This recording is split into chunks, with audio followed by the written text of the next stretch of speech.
What's up, everybody? It's Mr. Talkbox. Check it out. You need to like and subscribe. Come on and catch a motherfucker. Boy,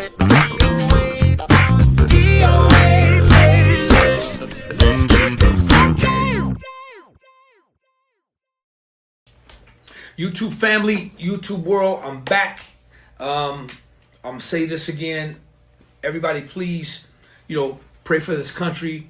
Let's make sure you pray for this world. Pray for your brothers and your sisters, and just always remember that God is in control. He is the higher power, at least that I lean on and depend on, and I put my hope and trust and faith in. But continue to say prayers for your brethren, all right, and your sisterhood, all right. Before we get started, please go like and subscribe to the page. Please go and like and subscribe to the page. Please go and like, subscribe, leave a comment. Go like and subscribe, leave a comment. Please go and like and subscribe to the page. I was told by my producer I got to say that 5 times, starting and ending. All right, so I got it out the way. So my dude, he's not here right now. I can't mess with you. So y'all, please go and like and subscribe to the page. And the reason why is because this brother I got right here, sitting right here, chilling in his studio. I've been trying to make this one happen for a long time. My little bro, we go back to like a lot of years, y'all. He's my brotherhood from the Bay Area. Phenomenal musician, phenomenal drummer, and I gotta find out what other instruments he played, because only thing I've ever known was drums. But we gonna get into it. These youngsters, man, they be playing all like 10, 25, 30 different. Oh, see, hold up. Oh, hold up. Okay, wait a minute, man. You moving way too fast. See what I'm saying? See, I can't win. They all picking up the bass. They're getting on my nerves, man. It's no fair. Y'all, man, y'all show your love for this funky Grammy Award winning drummer who I got so much respect for, who deserves every inch of what he's been blessed with through the grace of God. Y'all show your love for my little brother, none other than the one, Mr. Brian Collier. Brian, what's up? What's up, big bro? Yes, sir. We here. Let's go. Man, I got to give you a standing ovation, man. It's been too long, man. How you been, man? Man, life is good. We here. We here. I'm blessed to wake up and continue trying to be creative and just stay relevant and all the above. Well, man, you doing that, B. You doing that. You've been doing it for a lot of years, man. To be so young, you're still a young man, and you've been doing it for a long time at your age, and been blessed beyond measure, man, to be able to do the things that you have accomplished and still doing. And like you said, still being relevant, still working, still sought after, still gigging all over the place, man. And man, I'm proud, and I thank you for being here with me, man. I know you've been busy. We've been trying to make this one happen, but we're here today, man. And I'm so glad you're here. I'm honored to have you on the platform to have a conversation, man, so I can share you with the folks on my platform to know who my little brother is, man. So thank you, man. Thank you for being here, bro. My pleasure, bro. My pleasure. Let's get this started, man. B, where you from, bro? Born in Oakland, California. My family moved to the Bay Area, South San Francisco. Went to school, San Bruno, South San Francisco. Graduated in Daly City at Westmore High School. After graduation, went to college for a semester, and then I moved to Oakland. And been in Oakland until 16 years ago, and then I moved to LA. Wow. Brian, so let's just get right to it, man. Did it start with you on the drums, or where did it start with you at, honestly, man? On the drums, I was 4 years old. My brother taught me don't, got. And in church, and I had a little drum set I used to carry around in the church, and I took it everywhere, and with that beat, I could speed it up and slow it down and play anything. And then they got me a drum set and an old 67 Ludwig and the rest is history. Wow. So yeah, it started on drums and it stayed on drums. Everything else, I figured it out over the years. Sitting on the B3. I didn't pick up the bass and guitar until probably about a year ago. Wow. Well, we're going to get to the bass because the first thing you're going to bring out is the bass. So we're going to get... Hey, Lon is looking at me. My bad. I didn't mean to name drop. We're going to get to that, man. So at 4 years old, man, it started on drums. So basically playing in church. Absolutely. So was your brother... was he a big influence in your life as far as, playing and... 100%. Okay. 100%. Talk a little bit about that. He was just, I have a sister that's 2 years older than me. My brother's 10 years older than me. Then I have two brothers above him. One played pro ball, played pro football, and the other one was a successful garbage man, part of U-Haul when they first started. He played the bass. My other brother that played football, he just played football. But my family has always been in music. So my brother basically was, over the church. My father had a big church in San Francisco called Little Chapel. And that's how I grew up. I grew up playing in the church. My brother was the organist and over the choir, and then my mom and my sister. And that's how it started. I've been in church my whole life. So you're PK, your father was the pastor? Absolutely. Right on, man. Right on. So growing up in church, man, and at this time, what city were you in? Well, the church was in San Francisco. San Francisco, but you were living in Oakland. Living in El Cerrito. El Cerrito. Okay. So Oakland, man, has such a deep, rich history of musicians and music, and the history of music and the funk, and you was right down smack dab right in the middle of it, man. That whole Northern California thing is noted for a lot of the funk. I'm talking about like the real uncut grease, just the grease funk, man. So when did you begin to, to want to go outside of the church, and how old were you when you start to experiment outside of the church? And talk a little bit about that experience, about that journey, man. Well, high school, I cut school one day and went to Castlemont. I caught Bart with a couple of my buddies. We went to Castlemont, walked onto the campus. Tony was doing a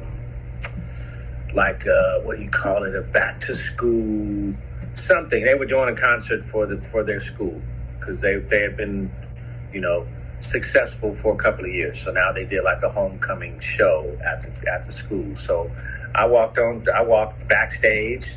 How I got onto their campus and got into the show and walked backstage is amazing. To do that on a high school campus, especially in Oakland. So Raphael saw me and he was like, "The heck are you doing here?" I was like, "I just wanted to come see y'all perform." So I grew up with Raphael and Elijah in church. So I've known them all my life. So he literally got mad at me because I was selling weed and cutting hair. Wasn't playing drums. Because high school, I was playing drums, but I wasn't serious about playing drums because my peers weren't playing. I was cutting hair and selling weed. So made it through that situation, and that was an inspiration because I saw friends of mine that were being successful financially, and they were using their skills. And I had a skill, but it wasn't a focus.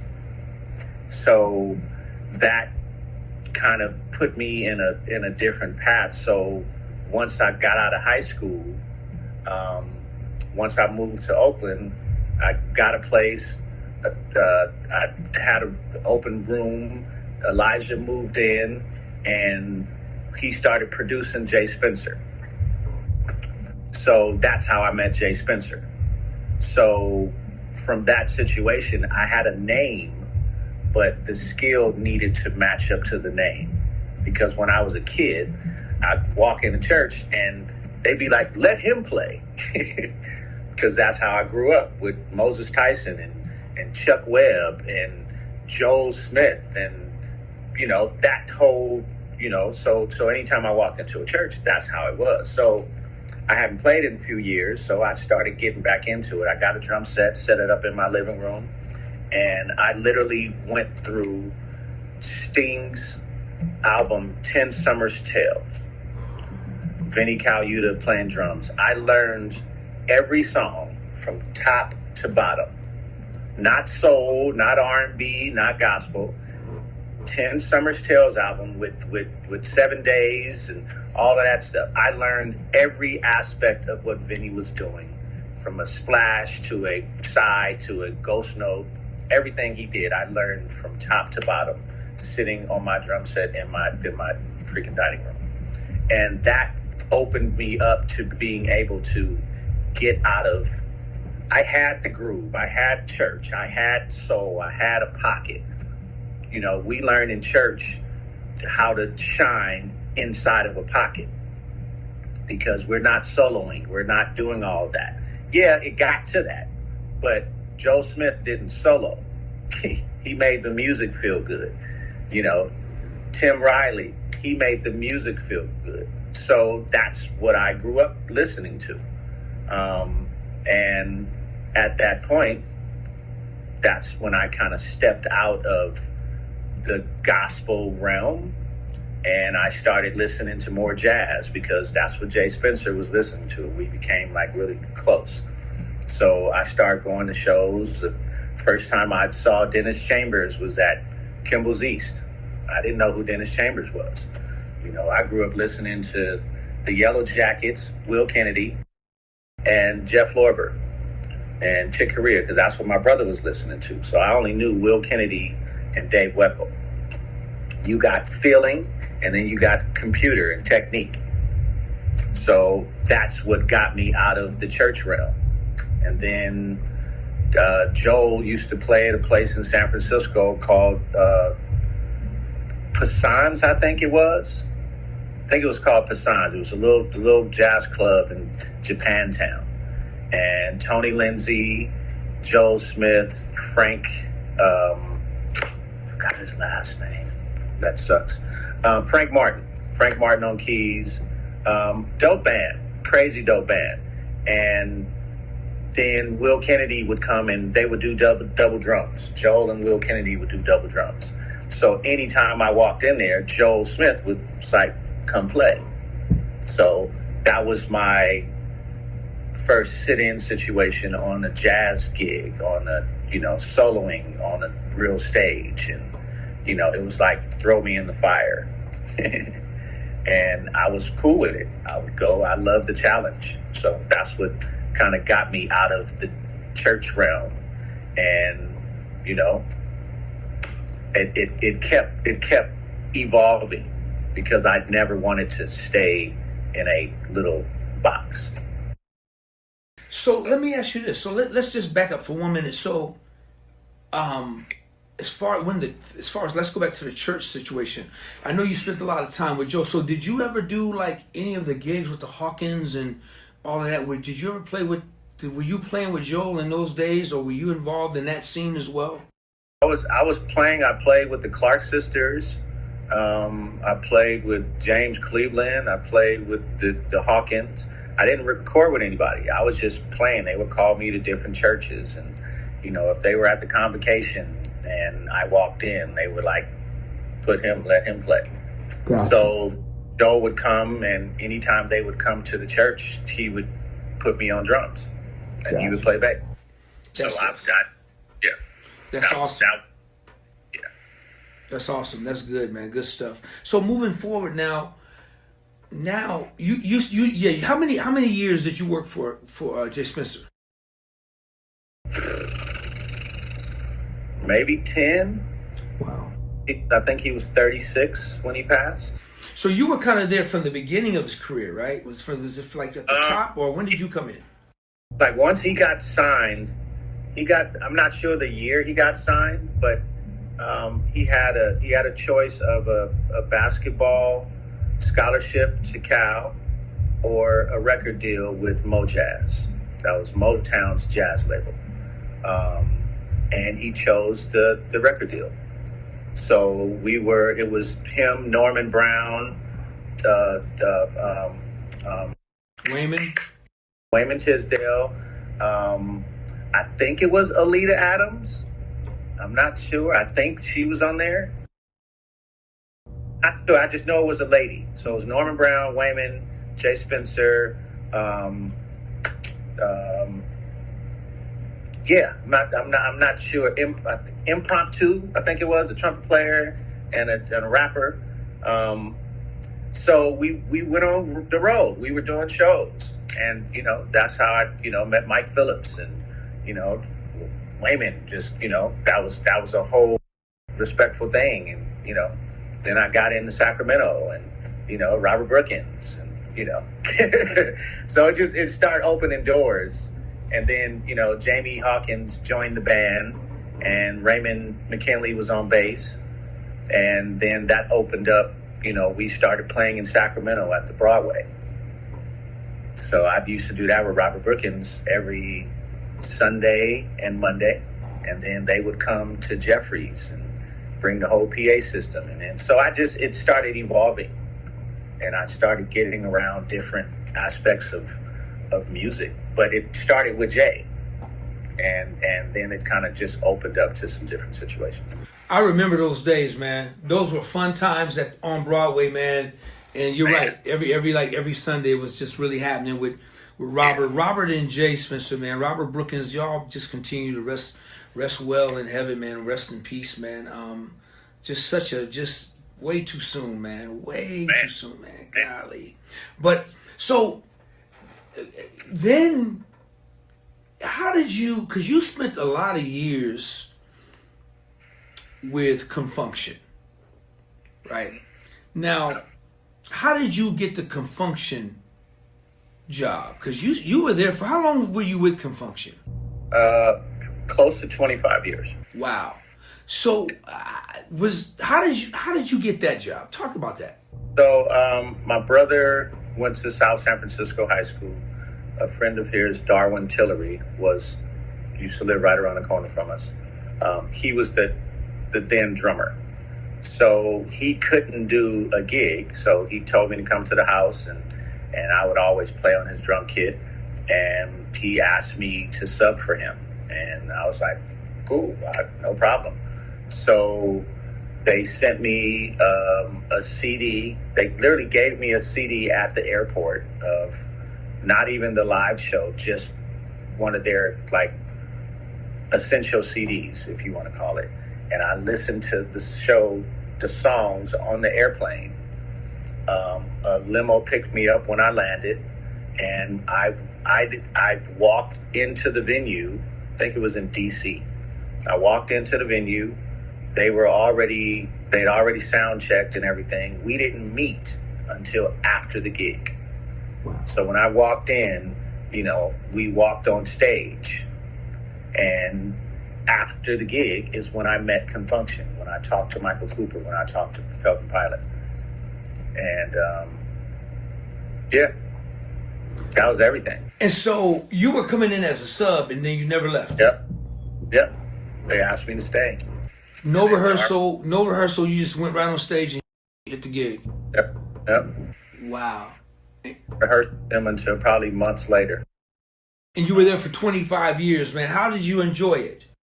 Oh, man, it was an experience. It taught me, I got to see every entertainer.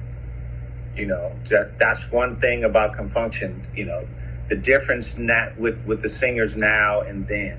They just get on stage and just stand there, maybe take their shirt off. No, Confunction put on a show. They Morris Day puts on a show. To Lakeside puts on a show. They get the jackets that glitter off the light. Lionel Richie puts on a show. You know what I'm saying? They don't just stand there and sing. They entertain. So they showed me how to rock a stage, rock a crowd with showmanship and the funk. Man, function was definitely and still is, man. One, there ain't no funk. There's no funk without confunction, man. I'm sorry. I mean, one of my favorite groups. And you just mentioned Lionel. That's right. How long did you did some runs with Lionel, correct? Yeah, I played with him for about 6 months. I was literally moving from Oakland to Los Angeles. And 2 weeks before I made the move, Chucky sent me a text. This was when Facebook was kind of getting started, and people were just then kind of attaching their cell phones with their social media. So a lot of people had photos of themselves. So when they called you, even though you weren't in their call log, a photo of them would come up when they called you. So he literally called me, and his picture came up on my phone. And I was like, Chucky Booker, what the heck? I've only met him one time because I was with Eric Smith, Pick Funk, and we were at NAM. And Chucky bought an ADAT machine from Pick Funk. We were in the parking lot of NAM. Chucky hopped in the back seat. Eric, the ADAT was in the back seat. I was like, what's up, bro? Quick introduction. He bought the ADAC. We got on the freeway, drove back to Oakland. That's how I met Chucky. So when he called me years later, I was like, I thought it was a joke.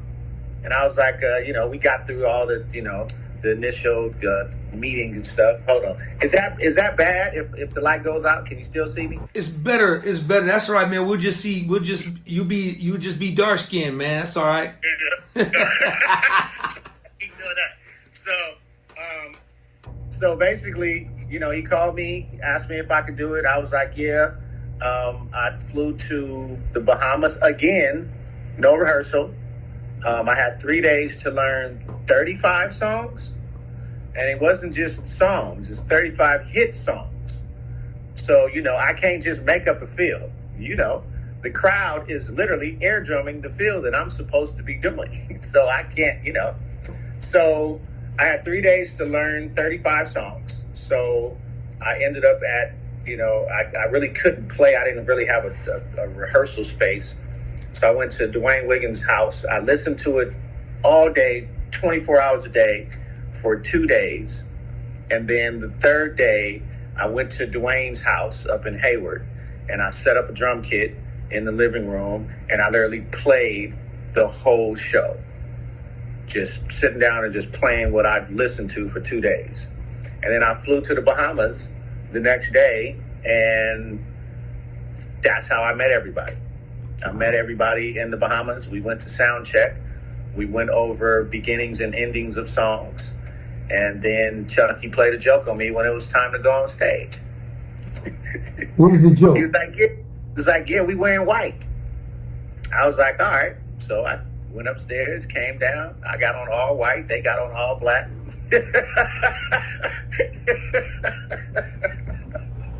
I was like, bro. And then here come Lionel. He come walk in. Hey, how's it going? I've heard a lot about you. Looking forward to playing with you. Nice outfit.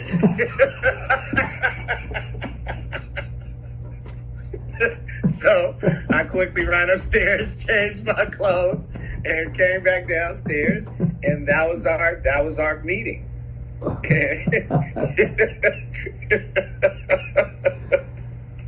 And then we went and had some dinner that night, and Chucky put some hot sauce on his steak. And it was one of them crazy hot sauces. And he almost coughed his whole entire insides out. Yeah, Chucky, you gonna see this and you gonna remember that. You talking about funny, bro. I'm talking about he was in tears. He was literally tears coming down his face because he couldn't stop coughing because his hot sauce was hot. It was hot. That's funny, man. So yeah, I played with Lionel I did probably about 6 or 7 spot dates with him.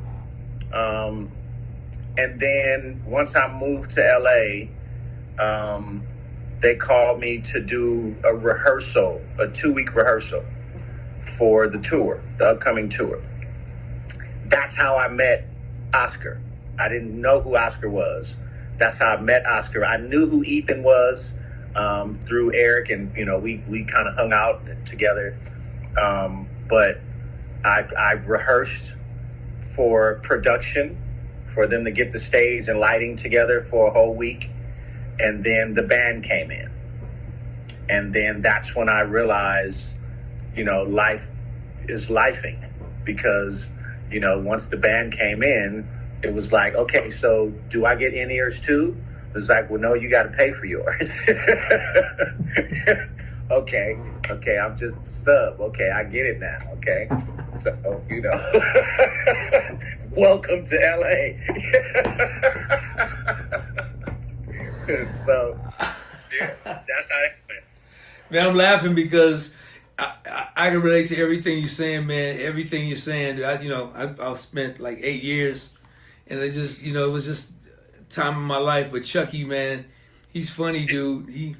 He will get you, man. The only bad thing about the story is that you should have been the one to put the hot sauce on the steak. You did. Trust me, it was worth it. That's the only messed up part, B. You should have said, damn, I wish I would have put that hot sauce to get him back. You know what I'm saying? It was worth it, bro. It was worth every moment of it. Because he couldn't stop. I still, to this day. You remember that hot sauce. Shut up, B. But going back to it, that just goes to show how professional of a drummer you are. And I hope people are listening and hearing what this man is saying. He said he had 3 days to learn a show, 35 songs. And what he had to learn was parts. Those are all parts that you have to learn. Yeah. And he learned in parts. That's different from just listening to a record and then playing the record. You got to learn parts. There's arrangements, and there's, like he was talking about, these things, these feels. Those are parts to the song. That's required by Lionel. Yeah. I mean, what serves the band and serves the record. So for you to have to go in and learn that without rehearsal, kind of reminds me of when we got Bobby G in the band.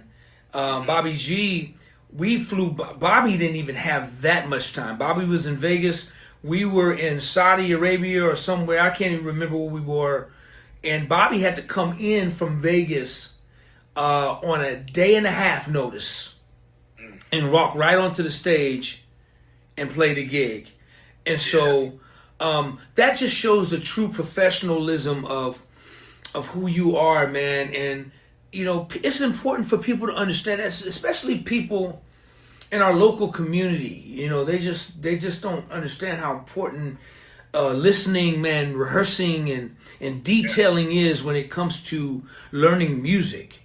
So I respect that story, man, tremendously, bro. Tremendously. But then again, you were around, Joel Smith, Carl Wheelers. You were raised right. Sadiq, all the cats, your older mentors. You were raised right, man. You was with Confunction. So, you had that season, man. You've been seasoned at a young age to know how to handle it, to know what you have to do to go in and get the job done. Now, let me ask you this. You spent some time with Tony as well, right? You played with him as well, right? Yeah. How long did you spend with Tony?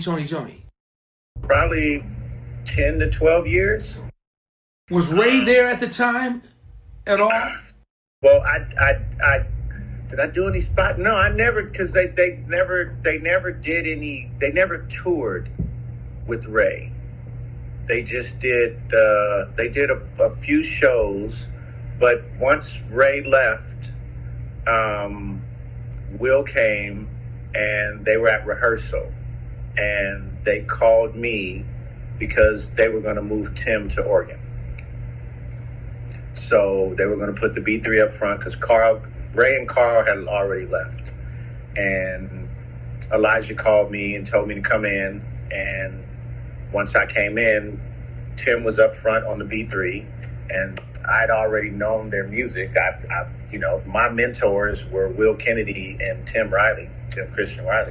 So I already knew what to do, Right. and, with Jubu and Elijah, kind of guiding me through, don't do a feel, just make the song feel good. Just be a drummer, play the beat. So that's what I did. And then from that point, I've been spoiled with some of the best guitar players, keyboard players, and bass players in the world. Yeah. That's how I grew up. I've been spoiled. So that's what kept me making, I say this to everybody in the world. You can do every chop in the world, but there's no better feeling than making a crowd feel good by making the music feel good.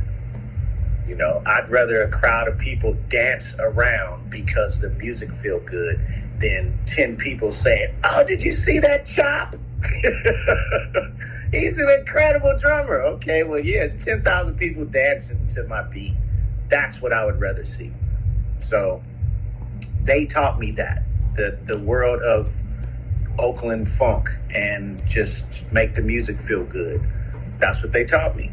From Joe to Jubu to Elijah to Michael Cooper to, that situation. And then, Dwayne, put an instant on his guitar and showed you the vibe of making a stage feel comfortable.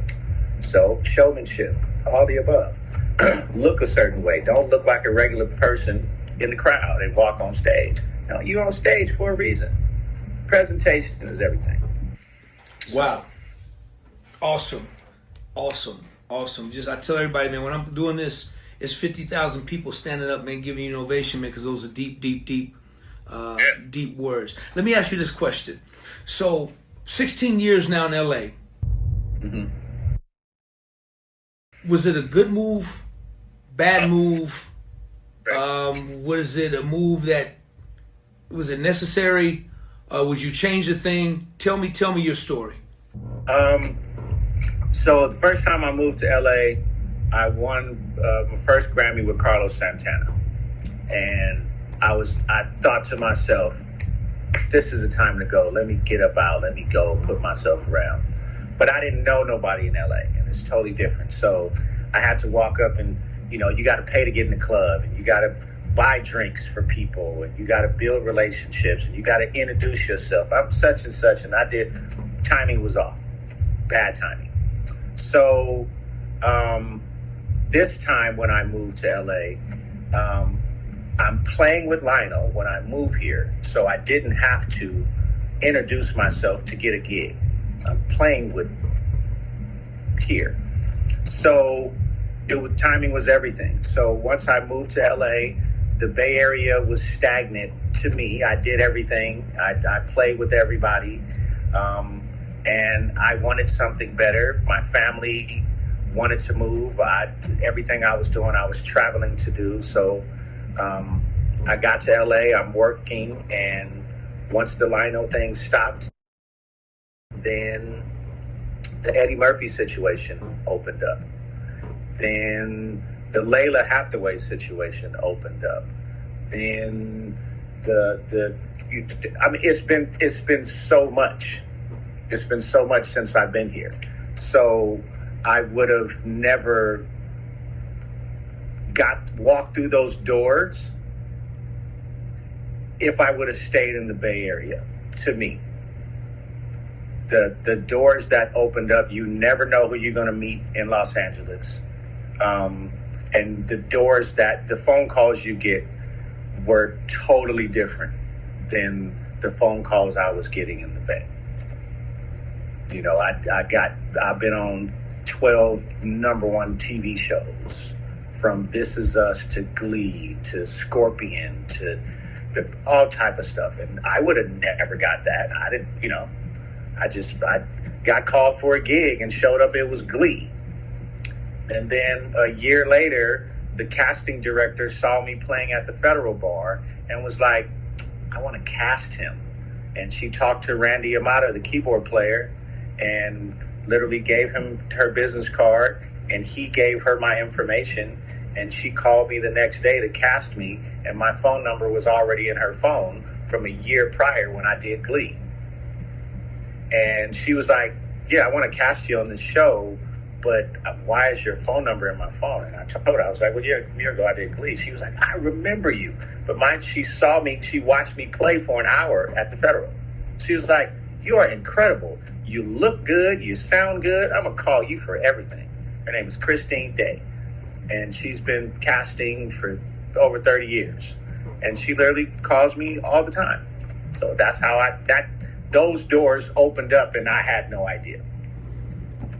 So being in LA has been, it's been a cool situation. It's been a growth that I wouldn't have experienced if I didn't move here.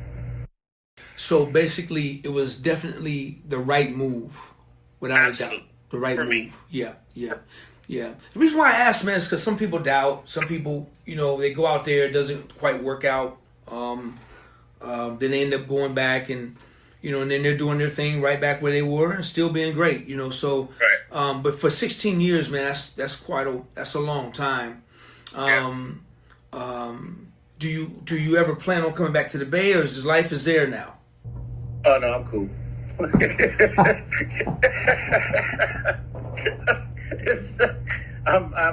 I'm here. My mom passed away a few years ago, so that was always my reason to go back, is to see moms. But life changed for me, so I can still FaceTime and talk to my family. I still talk to my close friends in the Bay, but to move back to the Bay, it's not for me. It's not for me.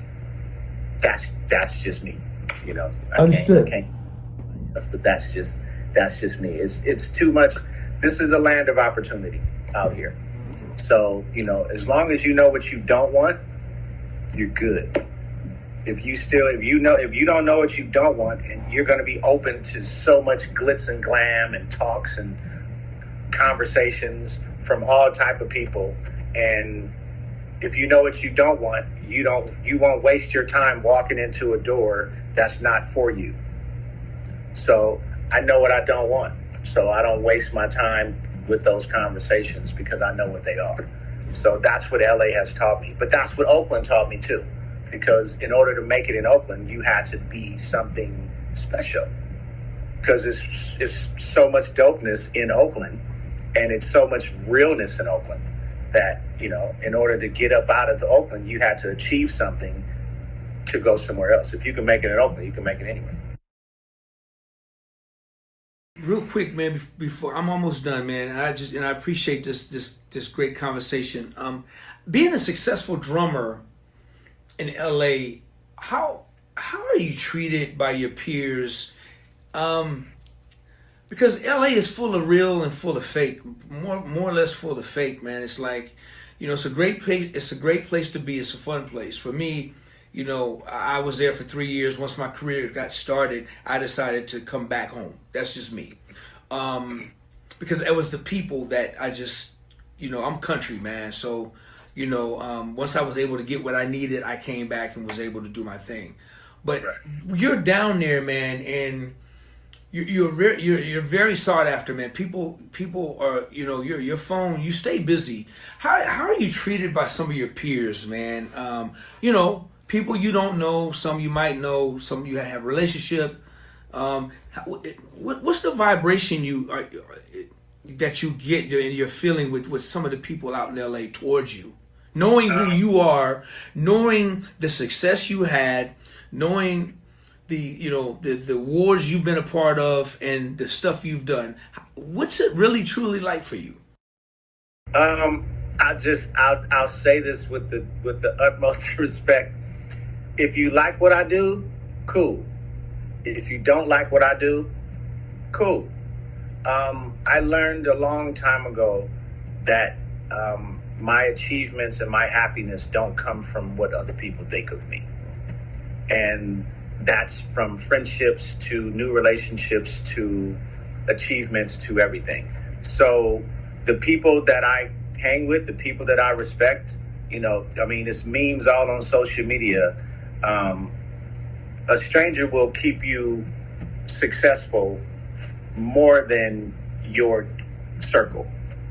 A stranger will support you more than your close circle of friends. What is that? Okay, so hold on, man. What does that mean? Break that mean down. What does that mean to you? I've gotten more open calls. I've gotten more respect. I've gotten more opportunity from people that didn't know me, from people that heard of me, from people that met me, than I did from people that I talk to on a daily, people that I'm around consistently. So I didn't focus on that. I didn't focus on why didn't you do this and you didn't do this, and I'm listening to you talk about these people, but I'm that too. So why are you praising them, but you ain't saying nothing about your homeboy? So that question, my question to you is, man, this is so good. Why do you think that is? I have no idea. I don't even think about it, because if you do that, then that takes you into a whole other thought process of what's in somebody else's mind and how they feel about you and how they feel about themselves. I fell out with people that I've known for years, and why that happened, I have no idea. I never did anything to certain people, so I can't say anything. But I know that the way I approach things is the same way for a friend than it is for a stranger. And if it's for me, I'll get it. And I'm not going to be mad because you didn't call me. No, I'm going to be like, you was my friend. What's up, buddy? Good to see you. I got to go over here and do this. We'll catch up later. And that's what this life has taught me. I'm 53 years old. I go where I fit in. And I don't get mad or get angry. And, you know, my peers are my peers. It's enough of us working out here I'll just say this. I never really had like a drummer hang in the Bay Area. Me and Thomas Pridgeon and Tommy Bradford, we would get together because Thomas was 9 years old. I would go to his house and hang out. But I never had a drum hang with drummers in the Bay, because it was more like crabs in a bucket. They were just, you got this, how you get that? Okay, and then they would come in underneath. Okay, well, I'll charge this, and I'll take this gig, and you getting that? Okay, I'm going to charge $300. And then they would, do the gig. And I'm like, okay, well, you're going to get $300 worth of music. That's what you're going to do. When I got to L.A., I literally went to a drum room. 4 drummers in there, killing drummers. Oscar Seaton, Third Richardson, Joey Matthews, Tony Moore. They were all in this room killing 3 drum sets. One person standing up. No disrespect, no chops. Just sit there and play music with some incredible musicians. Iron sharpening iron. And within 20 minutes of us sitting down playing, everybody was in a full-on sweat. We played for about 5 hours. That was my first initial meeting with Oscar on drums after we met at the rehearsal. Like, okay, this brother can play. That's why who he is. So literally the brotherhood. So years later, got the studio in my house.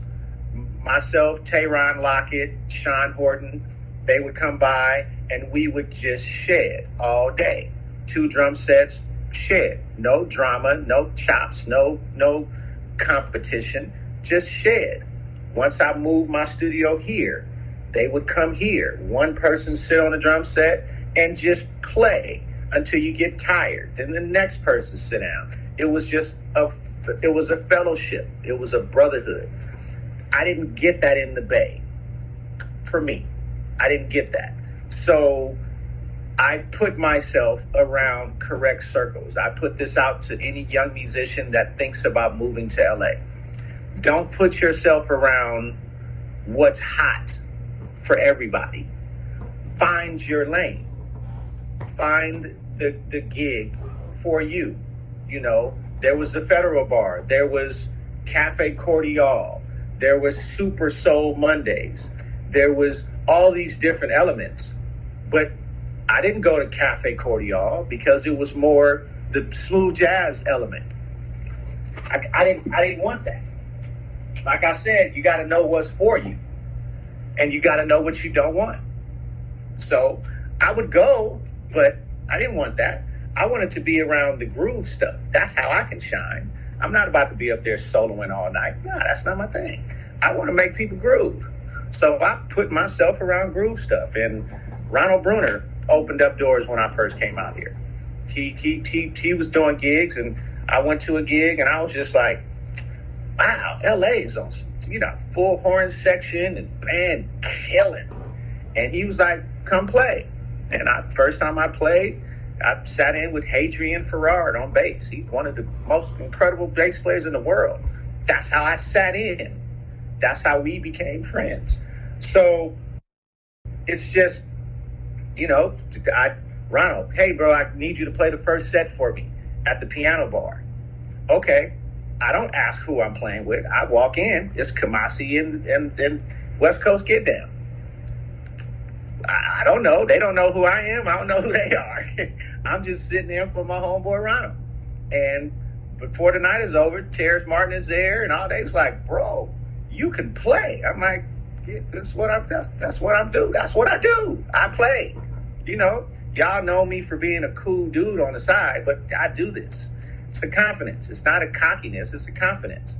And you have to be that. Presentation and confidence.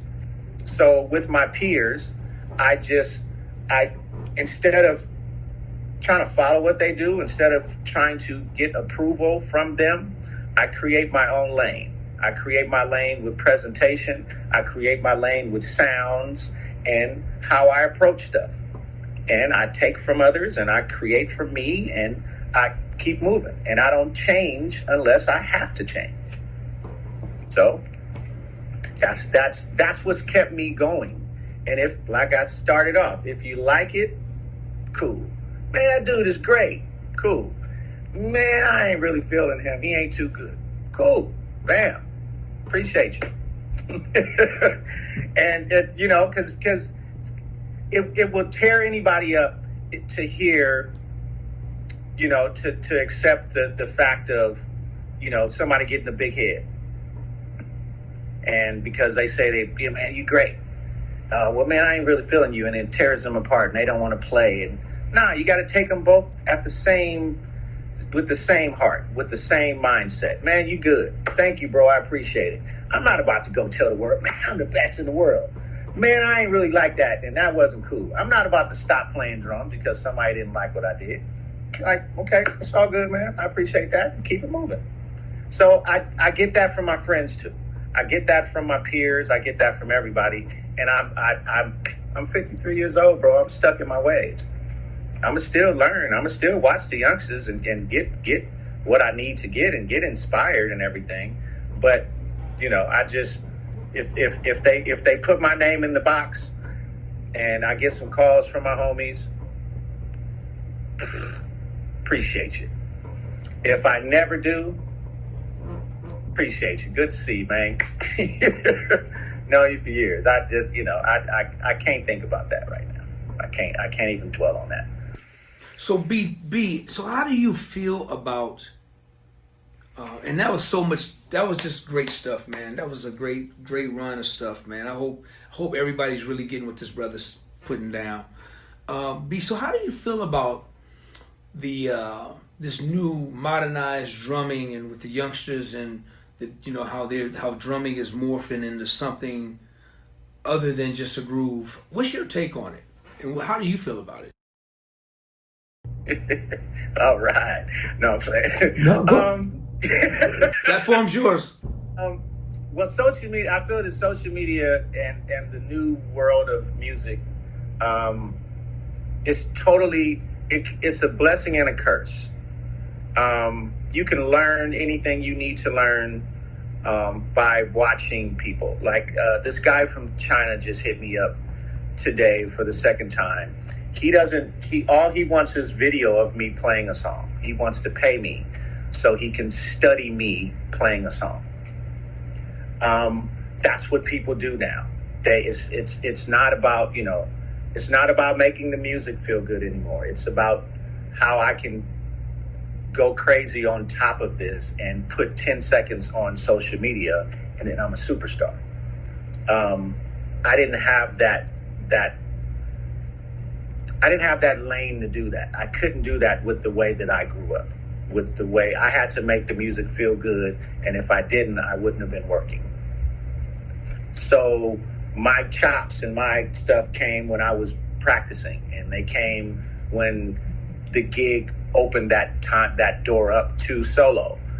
But I couldn't, that wasn't the lane that I was in. So what they're doing now, kudos, great. But my friends are the best in the world. You got Thomas Prison, you got Tony Rorschach, you got Ronald Bruner, you got Eric Moore, you got Gordon Campbell, you got Chris Dave, you got Little John, you got Mike Mitchell. I mean, I can keep going down the list of freaking drummers. Justin Tyson. I can keep going on drummers that play music, but they will chop your brains off. Any of these drummers could sit down with anybody and run circles around them. But the experience of somebody that knows how to make the music feel good is everything. And I hope that the timing of what we're dealing with today, the social media craze, you don't even have to be a real musician to have a hit song. Like, you can make a song off your phone. I remember watching some award show that they literally won an award for making a song on an iPhone. And he literally played the song on stage. But we got studios. Like, I can't get rid of my studio because somebody making songs on their iPhone. I'm not a follower. So kudos to the drummers that's killing. Kudos to the chops and everything in the world. But every drummer that's killing like that, you might have heard my name at some point for being groove and being a pocket. And if I need to express myself, I can. But I appreciate watching Thomas Pridgeon on David Letterman with his shirt off, killing with Mars Volta, changing the game, because nobody did that. That's what I'm talking about, because he can go from pocket to crazy to rock, but he's not focusing on that. He can, and that's what I appreciate about my drumming, the drummers that I know, the drummers I respect, and everybody else. You do what you do. Find your lane. So, that it's a timing situation, because the music that we're having today, it's not going to be around for 20 years. It's not going to be around for 40 years. I mean, it's a lot of people out there that's doing a lot of stuff, but Michael Jackson, Marvin Gaye, Prince, all these people, their music is going to last. It's lasting. It's still here. It's not going to be a bunch of 20 years from now on a song. We can watch videos all day. Buddy Rich is incredible. He's incredible. Dennis Chambers is incredible. You know what I'm saying? I mean, but it's what it is for that moment. And if that's not what you want, I would rather watch your inspirational funk videos, because it makes people feel good. And then the people that don't know how to feel good and want to watch, they like, that's freaking incredible. Like, I wouldn't have thought about that. So the creativity of people that can really do this, and the presentation of you don't just sit there and just, nah, man, you feel that. You be you be in there, and it makes everything feel better. It makes the skillful people look at your technique. It makes the people that are keen on bass sounds and stuff, they can't deny it, because you're the truth at what you do. Oh, man. Whatever you do, just be the truth. at what you do. Find your sound, find your niche, I remember this is one funny experience. It was Pick Funk and Ethan. Funny. The Legally Blind had a show in LA, and Pick Funk had his bass amp sitting back there with his bass head and all his settings and everything. And Pick Funk was standing behind on the back side of his amp. The face of the amp is here. He's standing here talking, and Ethan tries to walk around and look at the settings on his bass head. And while he's looking, Eric is talking. He literally reaches down and turns all of his knobs.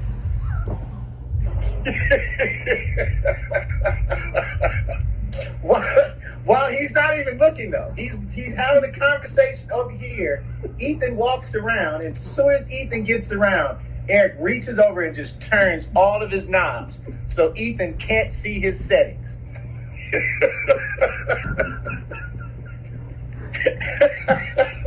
That's funny, man. It's funny, but they're two different gods. They're two different entities. They're two different masters at what they do.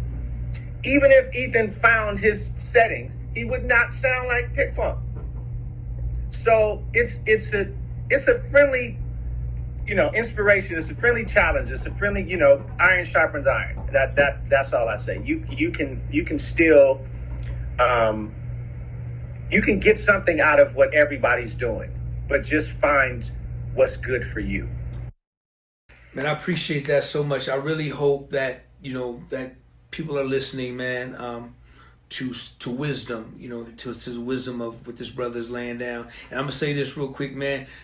Man, sometimes I'll wake up, so everybody know the platform, I'll wake up, get a notice from my DM, and I'll go to it. I see my brother right here getting on his drum, adjusting his camera, sitting down on his drums. And next thing I know, I hear some funk, hear one of my bass tracks, and I was like, oh no, he putting some, man, it's like a kid at Christmas, like waking up at Christmas. I'm like, I can't wait to hear what this sounds like. Man, I'll be loving it, man. I'll be loving it. I thank you for it, man. I thank you for it, man. If it inspires you, I really love it, man. Listen, before I let you go, what are you doing these days, man? What do you got going right now? I'm scoring. I'm working on some film stuff. The Glassberg hooked me up with a situation with this K-pop artist, kind of, sort of, and just her first show in the U.S. So the record label called him and asked him to help him put a band together. He told them to call me. So I put a band together for this artist. So working on that situation, producing. I have probably about 4 different artists out here I'm working with, releasing music. I release songs. I write every day. I write every day. I create every day, just creating a catalog. And just trying to stay. I got caught up in production so much where I would just sit down and play a groove and then produce. And one day I sat down on my drums to actually play, and I was tired quickly. So I went back to perfect the basics. I got on my practice pad every day and perfect the basics for 5 to 8 hours a day. And for 8 months I did that, just practicing rudiments and everything. And by me doing that, the discipline of that, I picked up the bass. So while I'm teaching myself how to play drums again, the rudiments and the basics, I taught myself scales on the bass. And 8 months, 9 months later, it opened me up for writing. And now I can play bass on the songs that I'm writing. And then it opened me up to sit down and more openly play the piano, because now I'm comfortable with scales on the bass. So the discipline of me making myself better on my drums has made me open up myself on the bass, open up myself on the keys. So I write every day. I play every day. I'm working. I put myself, as far as gigs around town, I play at Anderson Paak's club next door to the Troubadour called Andy's. I play with the DJ, and I'm finding my lane. I'll just say that. I've played with bands for years. I played at clubs for years. I would rather do it how I want to do it. So, I'm staying relevant in my circle, in my lane. Much respect, man. Much respect. I can't even tell you, man. That's very strong, and much respect for you for doing it the way you want to do it, and making yourself happy, and coming out that sideman role to getting into more of a leadership role, and and being self-contained and doing it on your own, man. I admire you for that, man. That's really dope. Real quick, before I let you go, man, I got to ask you this question, man. I ask everybody. You got 4 drummers that you're going to put on your Mount Rushmore. What 4 drummers are you going to put on your Mount Rushmore, little bro?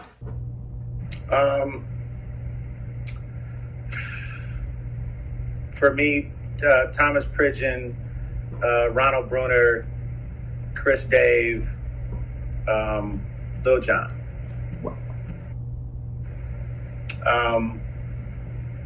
It's more about the character of being experienced in what they do. None of those people ever changed who they were to fit into a situation. They just perfected the situation. It's definitely more that I can add to that. But my relationship with Ronald and Thomas has been from a young age to manhood. I've watched them murder every situation that's ever been put in front of them. As crazy as they both are, they're incredibly amazing on their craft. With Chris and Little John, we're all the same age, so those are my peers. I tell them all the time, man, you guys look old. They got grays, and a couple of them maybe got bellies. I talk. They my peers. I can talk. I get on a bike. I'm agile. I work out. So, but their discography, their experience, their skill, their relevancy, and they're not going anywhere anytime soon. Their skill is still, they've perfected it. Like, it's an example I use all the time. I watched Lettucey achieve greatness, but nothing changed about her. She just perfected what she's always done. The way she sings in front of thousands of people is the way she sang at the small clubs in Oakland. And I've heard her runs, but now the world gets to hear the runs that I heard, and now they love it. The world gets to see my homeboys do what they've always done. Chris has always been that. When I first moved here, me and Chris shared a drum room. I've seen everything. He hasn't changed anything. He just perfected it, and the world sees it now. Little John, he has a name. He's done everything. That Janet freaking concert where he did that freaking drum solo, that changed the game for so many drummers. And he's still that person. We still talk. When he comes here, he sits on my drums, and he's like, why am I so comfortable on your drums and I'm 6 feet tall? I'm like, I don't know. These are conversations we have just to try to better ourselves. But them as men, they're great men. They keep it moving with their creativity, and I appreciate that. So those 4, for sure, all day long. Well, man, I get to pick, man. So since you picking guys around your same age group, man. I get to pick. I'm gonna put you right there up there with them, man. And you know, because all you guys are amazing drummers, man. And everybody you name, man, is just absolutely incredible. And they're all like young living legends, man, in my book. So I got to put you up there, man, right there with him, man, as my little brother. You going to represent the Bay, so you going to not L.A., but we going. I know you're not going back, but you gonna represent the Bay. Hey, real quick, man, let everybody know how they can reach you, bro. Social media, the Instagram is the Brian Collier. Facebook, Brian Collier. All my music is on every streaming platform, Brian Collier. It's me. I mean, you know, I'm not gonna give my phone number or nothing like that, but we don't want to do that. We don't want. Hey, man, once again, bro, listen, man, I really appreciate your time, and I'm glad to hear you're doing a lot of production. Is there a solo record coming maybe soon for yourself? I mean, record. I'm into the releasing singles. I'm just, you know, I don't know what it is for me. I don't think it's going to change anything. I just want to get music out of my computer, and however that happens, that's how I'll do it. Whether it's for another artist, whether it's for myself, whether it's for film or TV or whatever the situation is, I just want to get stuff out of my computer. And that's all I'm trying to do. I love the way you put that. Because I know so many people can relate to that, including myself. So many people can relate to that. So yeah, man. Well, listen, I'm just proud of the fact that you are, you know, into production and writing and doing your thing, and keep doing your thing, man. And you know, you making the whole Northern California proud of you, man, and your success, achievements, and I'm sure you know, you're just getting started. You're young, man. You're 53. You know, God has great things in store for you all, man. All you brothers, man. I encourage all you brothers, and super proud of what you're doing, man. And you know, keep doing your thing. Next time I'm out that way, I definitely look you up, man, so we can get together and hang for a minute, man. So we'll make sure we make that happen, you know. And once again, man, I'm so glad, dude, that to have you hang out with me today for this great conversation, man. You know, thank you, bro. I learned some new stuff about you, man, especially the bass part, man. Let me see that bass again, man. I know you got it right there. I know it's right beside you, man. What in the world you got? What in the world you got over there, B? What you got in your hand over there? Talking about the fretless? Oh, you want to see the fretless? Wait a minute. Let me see that bass. Put that up. Body up. Okay, you know, man, listen, you scared me. You scared me for a minute. That's nice, man. That's nice. I love that bass, but you scared me for a minute, man, because I thought that was mine. I got one like that. Well, actually, Big Mike got one like that. He letting everybody use it. Oh, wait, whoa. My bad. That's right. You do got a bass collection, but when you sit down, I got a question to ask you now. Here's the question: are all those bases yours? Nope. Hey, let me tell you. Hold on. Let me tell you the reason why I asked you. It's because my little brother Big Mike got about 15, 20, 30 of my bases sitting down there, and he be playing all, and I can't get them back. So I had to ask you that, man. Well, the Hofner is mine. I got a U bass up there. My homeboy Mike Shiano gave me this. He has a room here. I needed a 4-string. He gave me the Mulan. And then Dimitri gave me tall basses. Oh, that's my man, of course. Yeah. I told him I needed a fretless. And after a gig, he called me. He was like, bro, come outside. I got this fretless for you.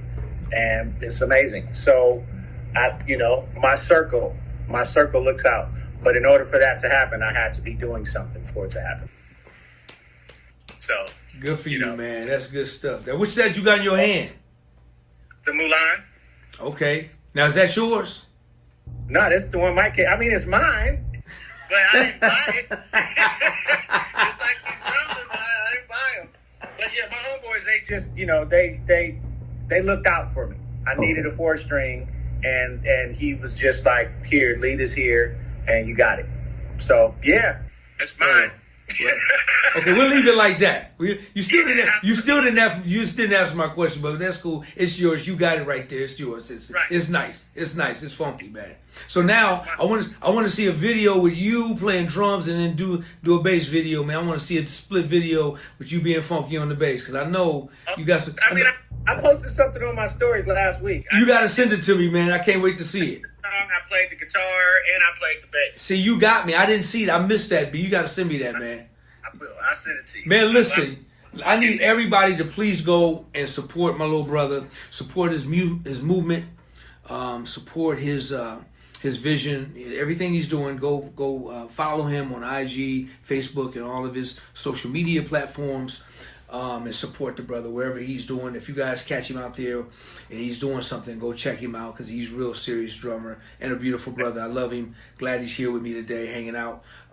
Once again, I'll say this, that everybody please keep the world in your prayers. Pray for this country. Man, Absolutely. Pray for this nation. Absolutely. Pray for the White House. Pray for the Black House. Pray for all of it.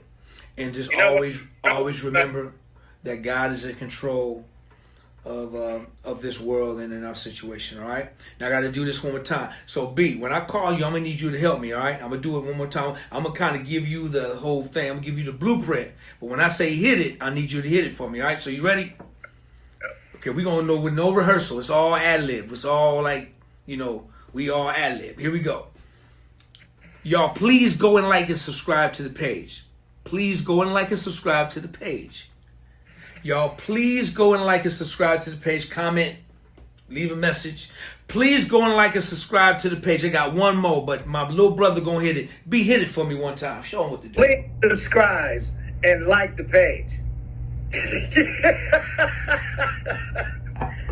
Get it? Please subscribe and like the page. Hey, man, me and you gonna do a world tour just bass and drums, man. We so tight. Let's go. What a good time. Hey, man, yo, B, thank you so much, man. You know I love you, man, and I appreciate you, little brother. Bro. Yes, sir. Right on.